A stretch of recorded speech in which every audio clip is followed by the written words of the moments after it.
ধর্মমূলক অনুষ্ঠানের মধ্য দিয়ে জন্মতিথি পালন রামকৃষ্ণদেবের।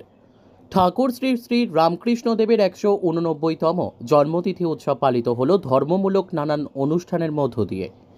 ঠাকুর শ্রী শ্রী রামকৃষ্ণদেব ফাল্গুন মাসে শুক্লপক্ষে দ্বিতীয় তিথিতে জন্মগ্রহণ করেন, আর সেই থেকেই ঠাকুরের ভক্তরা বিশেষভাবে দিনটিকে পালন করে আসছেন।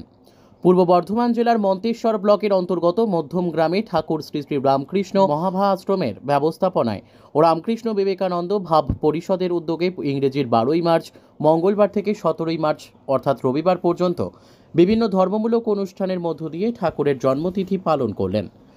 6 দিনব্যাপী বিভিন্ন অনুষ্ঠানের মধ্য দিয়ে শ্রী শ্রী ঠাকুরের জন্মতিথি পালন করা হয়েছে বলে জানান মঠের মঠাধ্যক্ষ স্বামী দুর্গানন্দ সরস্বতী মহারাজ। বিশেষ পুজো, হোমযজ্ঞ, ভক্তিমূলক অনুষ্ঠান, বিনামূল্যে চক্ষু পরীক্ষা শিবির এবং হরিনাম যজ্ঞ সহ আজ ভক্তদের খিচুড়ি প্রসাদ বিতরণের মধ্য দিয়ে অনুষ্ঠানের সমাপ্তি হবে বলে জানা গেছে। প্রায় 3000 ভক্ত বসে খিচুড়ি প্রসাদ গ্রহণ করেন রবিবার। ব্যুরো রিপোর্ট, আমাদের টিভি।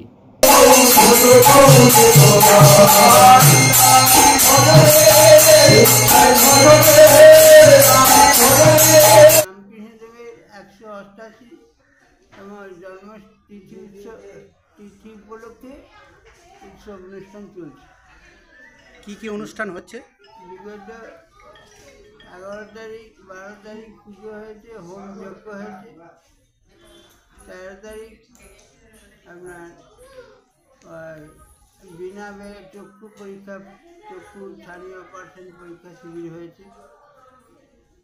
14-15 এই গান বাজনা অনুষ্ঠান ছিল। 16 তারিখ থেকে হরিনাম শুরু হয়েছে।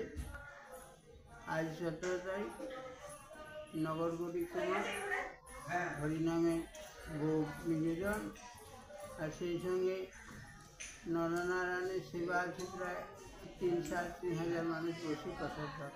এটা কোন আশ্রম? এটা মধ্যমগ্রাম শ্রী শ্রী রামকৃষ্ণ মহাভাব আশ্রম।